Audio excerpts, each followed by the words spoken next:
Before appearing as a legend in FIFA, Pele popped up on the Wii? Beautiful football. As a kid, I used to buy Nintendo Power magazines. Okay, my mom bought them for me. I didn't have a vast collection, yet it's bigger than my Wii library. I previously covered all the FIFAs on Wii and a few of the PESs. But there is one football game on Wii I remember about because I read it in this Nintendo Power issue from July 2009. There's people watching this video who weren't even born then. The cover features our boy Mickey Mouse, but this isn't no House of Mouse or Mickey Clubhouse. Wait, why are they rebooting this shit? No, this is Kingdom Hearts. I never played it. Remember, limited library, even on the DS. Flipping past the ads, some games with cult followings are listed. Flip over again, and it's the game index. And what's there first? Academy of Champions on the Wii. It got featured in the section of games set to come out, where titles such as Resident Evil, Madden, and Need for Speed got sizable previews. Academy of Champions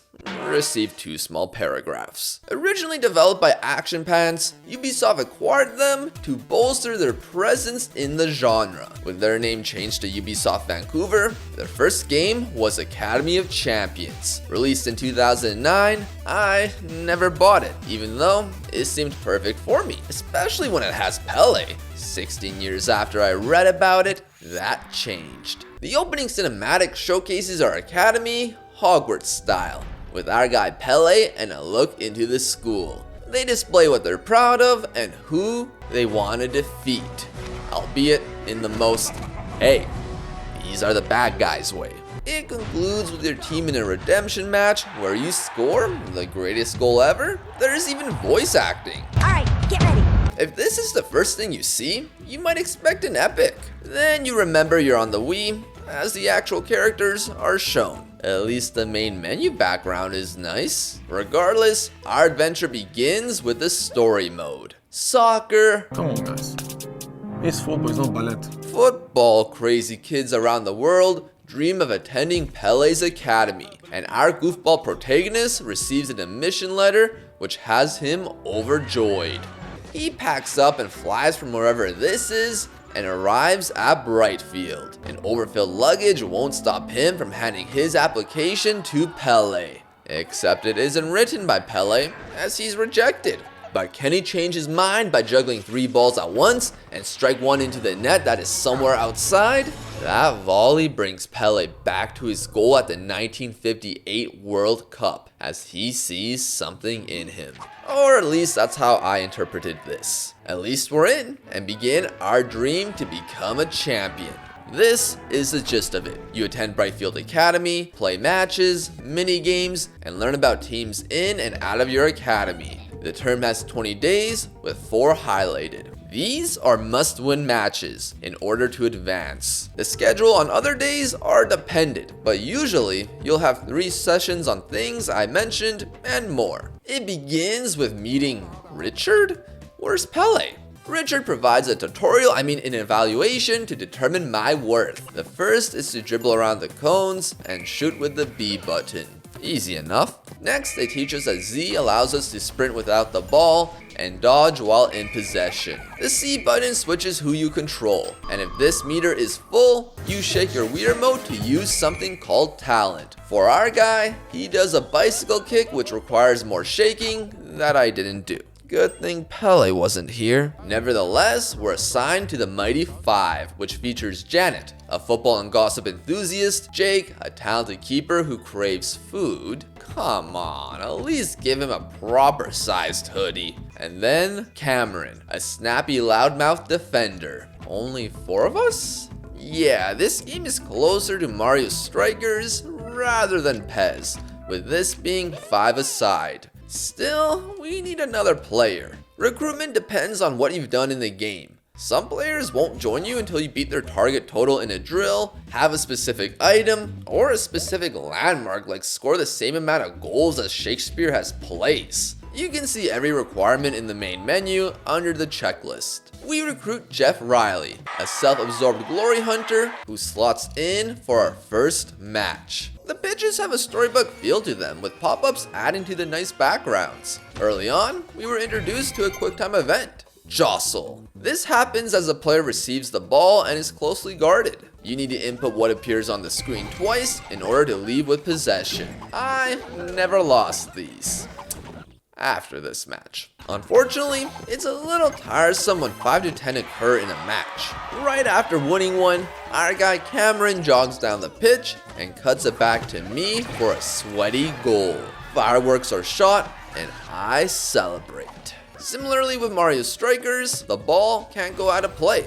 Luckily, we can't get electrocuted. Like the Nintendo Power preview said, the controls feel simple. Granted, it doesn't feel as clean and sharp as Mario Strikers. Can't comment on Ice Hockey on NES though. An example is when I wanted Janet to pass to Cameron. However, the game thinks I'm passing to Jeff, who is covered by an opponent, and that player intercepts and passes it to their teammate for a goal. We still win and cap it off with the team dancing. Each result gives you rewards and tokens, which are spent in the shop, and EXP that allows players to improve. These can only be used when they appear in your schedule. On day 2, we have our first actual drill, which is to score goals. You hold the B button to take powerful shots, and you can see where you aim. There are other drills for shooting, tackling, dribbling, sprinting, and goalkeeping. Some are more fun than others, but after completing them, you hear the most annoying voice ever. You can also see the high scores, which of course are dominated by Pele, even the goalkeeping ones. At lunch, Janet provides gossip. The gossip section for the most part are tips and information about the game, like how different players have unique strengths and talents. The final session is Recruitment, which sees assigned Jonathan Block, who I won't use. On day 3, we learn how to upgrade our players. With EXP, you can boost 4 attributes: strike, speed, skill, and power. Goalkeepers replace the latter 2 with reaction and range. Some players have limits on how good they can become, even me. However, Pele says my attribute potential can increase by completing drills, and our latent potential is unlike any student he has ever seen. High praise from just watching me for 15 seconds. Each player has a talent that is bought with stars. Earn these by completing achievements or earning minigame high scores. Against Brazilian Macaws, I want to highlight their vibey stadium. When we score, the pitch's backgrounds build up, and does so on every goal.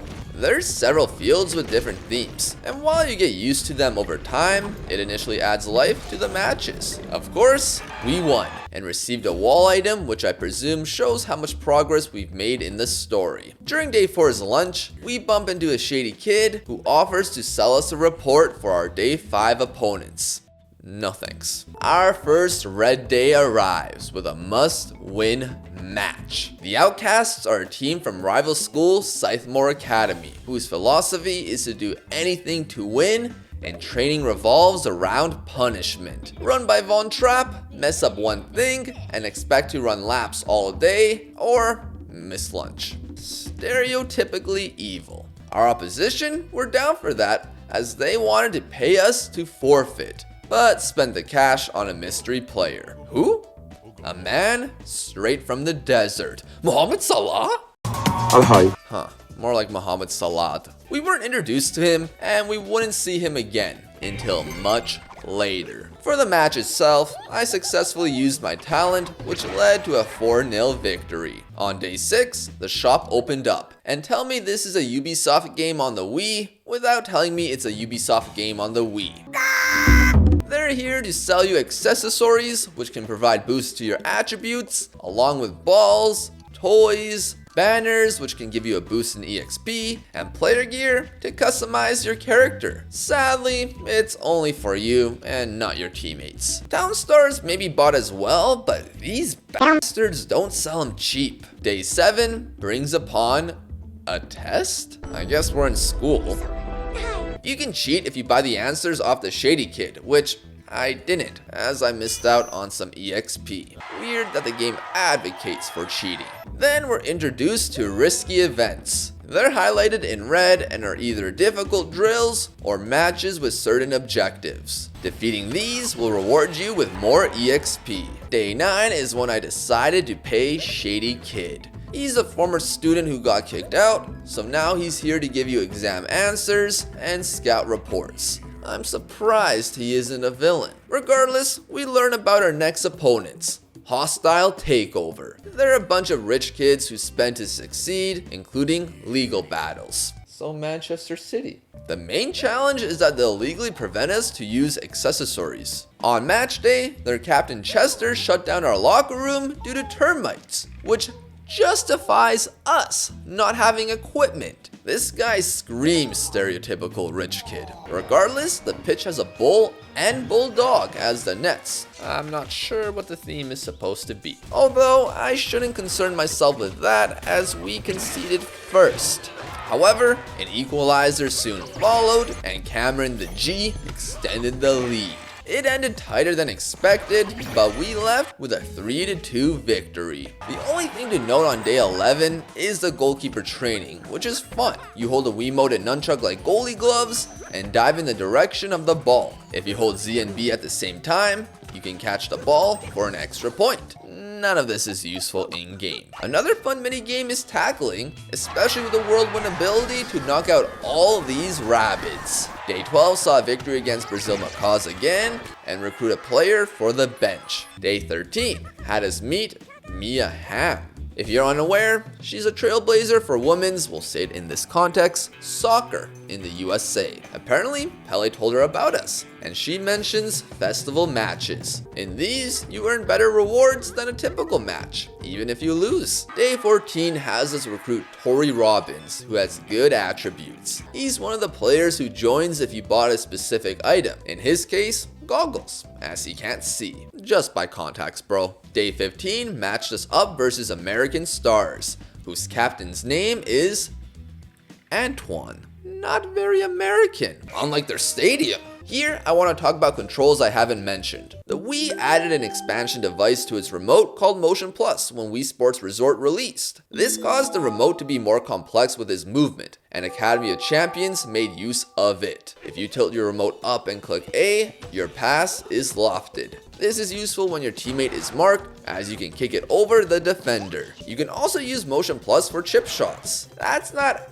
as convenient as there are several occasions where I meant to do a normal shot, and instead, I chipped on an empty net. In addition, you can use a Wii balance board, but I never owned one. The match itself, I'd win 2-0, with some Americanism shown off. Day 16 has another test, this time conducted by Mia Hamm, in which I get a failing grade. Thankfully, grades don't impact me on the pitch. Oh crap, it's Pele!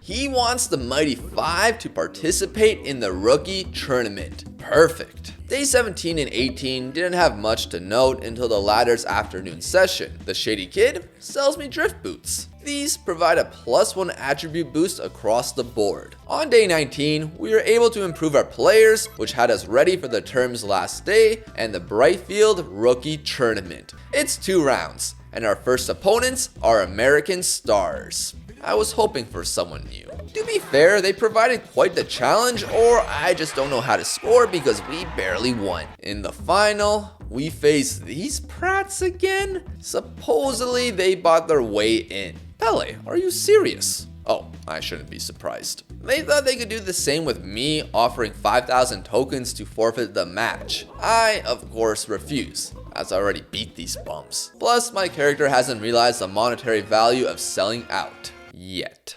We annihilate these fools 6-1, as we're Rookie King's Trophy winners. What follows is a rare cutscene where we celebrate in 480p. Our opponents aren't so thrilled, as one chowed down on the ball. The captain also has no grace in defeat, as Pele provides me with a badge. Then it shows the headmaster of the rival school Von Trapp looking on and laughing.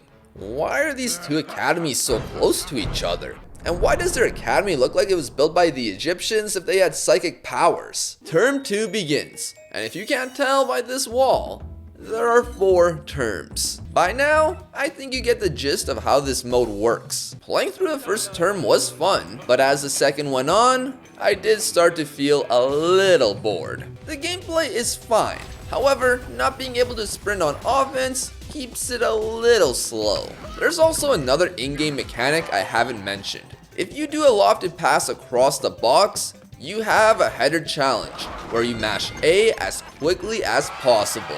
You win when you fill up the bar in time, and hopefully you'll score. Unfortunately, a goal would only happen less than half the time. Highlights of term 2 are Brexit tackle Pele, Mia Hamm hints that she may join us in the future, face the team with a rabbit, change my attire, played against a literal bomb squad, learned that the rival headmaster Von Trapp has a grudge with Pele from back to their pro careers, cheated on my exams, barely won versus red monkeys in a must-win encounter, learned about black tarantulas, the team who poison players they tackle, signed a wannabe movie star who is quite short, but good at football, played in an East Asian stadium, our opponent's keeper stared at a butterfly and left his net open, yes, that's actually a thing, and handled the black tarantulas 3-0.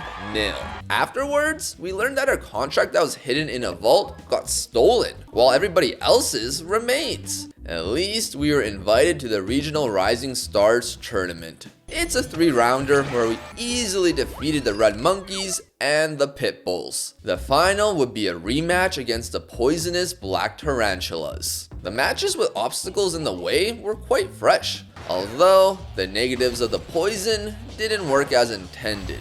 At least, that's what it seemed, as not only did we defeat them previously, we won here 2-0 to lift the trophy. But there's some drama. Von Trapp runs onto the pitch with our contract, which he presumably stole, and shows off. Okay, and? Pele observes it closely and sees the fine print saying, allows management to enforce a transfer to Scythemore Academy at any time deemed notice. If Von Trapp wanted me to join his school, why did he go through all of this to make a fake contract instead of just asking me? Or sending me a acceptance letter to his school?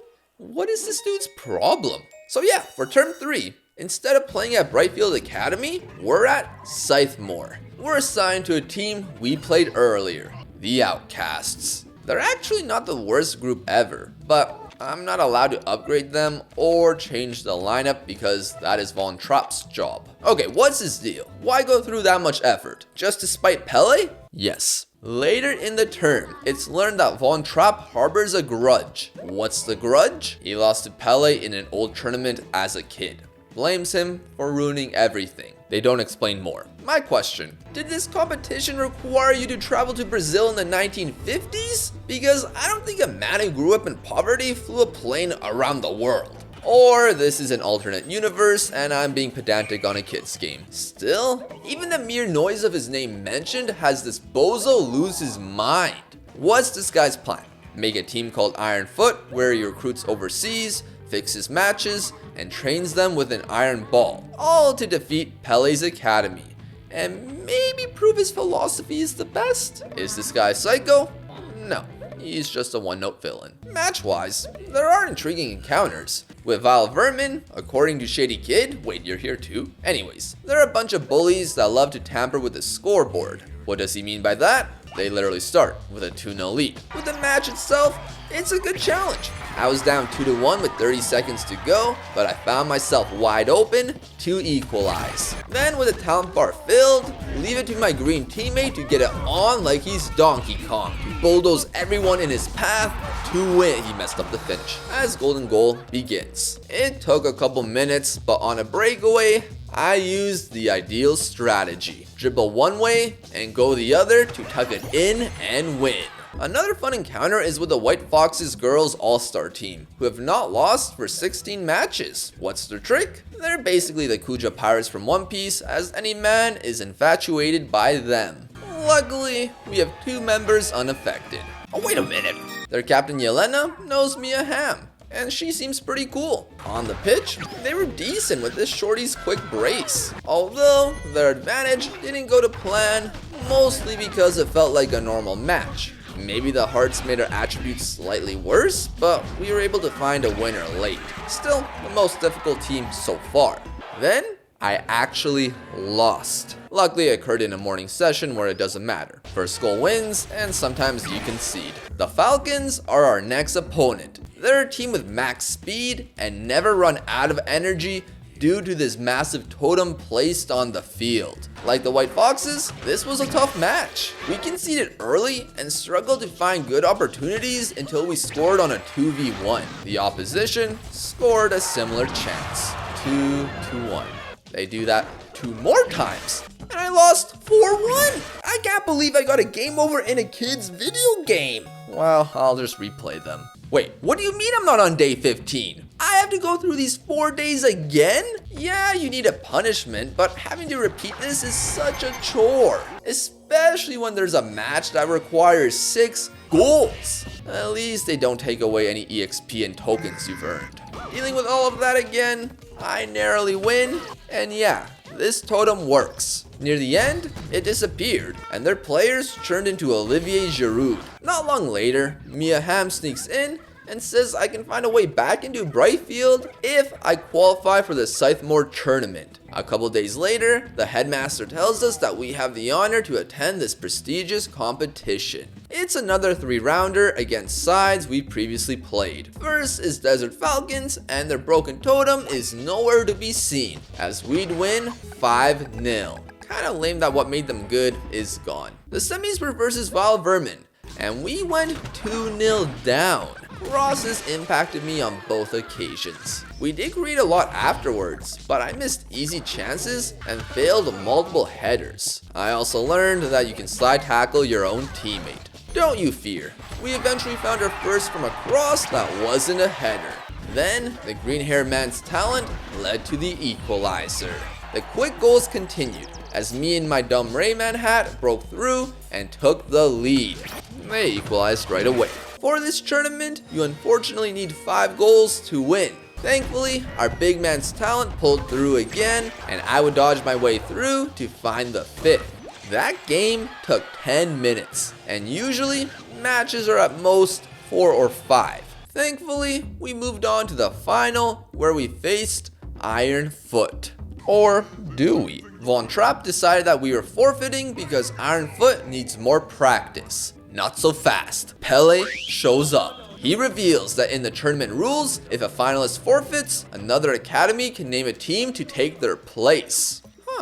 Surely Von Trapp isn't dumb enough to forget that rule. No, he is. So we've returned to the Mighty 5 and whooped Ironfoot's asses 5-0 and secured the shit trophy. A cutscene follows with us celebrating and Von Trapp enraged. He shows the contract, but Pele rubs on it and changes to Scythemore Academy into from.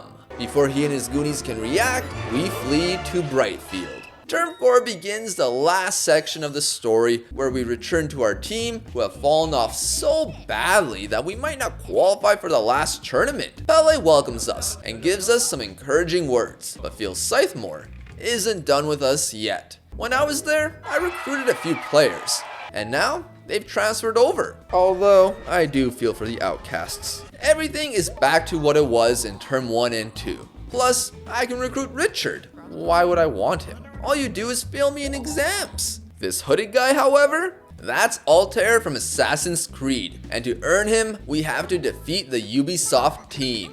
They have Sam Fisher from Splinter Cell, Rayman from Rayman. Also, the guy from the desert is from Prince of Persia. Finally, the green character might be Jade from Beyond Good and Evil. Outside of a few hours of Assassin's Creed, I haven't played these games.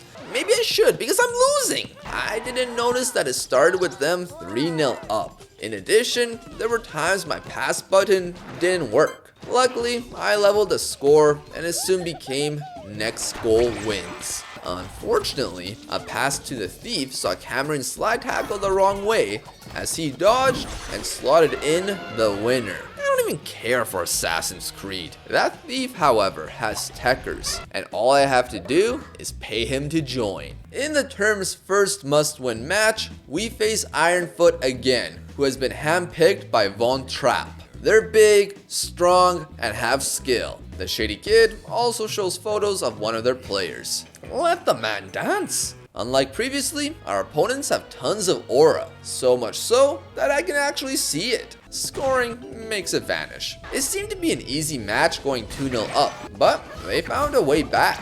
Thankfully, Amanda, who recently became a starter, used her talent to avoid tackles and score the winner. A few days later, we faced a bunch of rabbits? Why is your keeper so big? I couldn't get any shots past it, and its talent made the bar continuously fill up as these tiny rabbits stunned us. I got my revenge in training.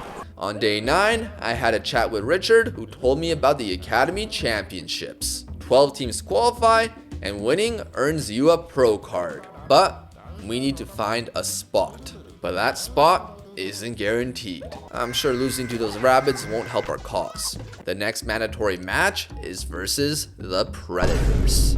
Oh, it's just a guy named Kevin. First to 3 goals wins, and we did that easily. A couple days later, we run into Yelena, who says we've been nominated for the Academy Championships. Let's go, certainly wasn't guaranteed. It's a tournament she's lost 3 times. Damn, unlucky. I'm sure it'll be 4. Harsh, yeah, but in a friendly, I defeated her team 5-0, and that's with 4 simps. Day 15 arrives with an encounter with Shadow 5, who have a mystery player. Huh?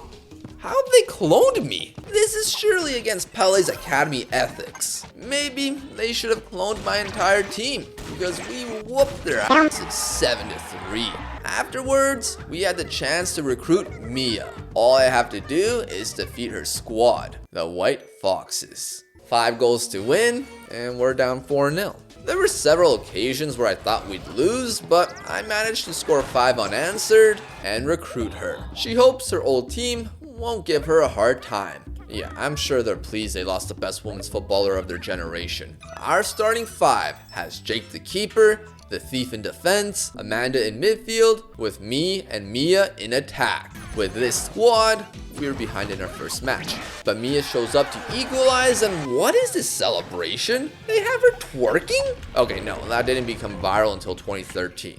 Still, an odd celebration. Nevertheless, we won via golden goal. On to the final tournament, where there are 4 rounds with 3 teams from Scythemore Academy. We get inspirational words from Pele, as this is the toughest tournament. Our first opponents, no, not the rabbits. We defeated them 5-0.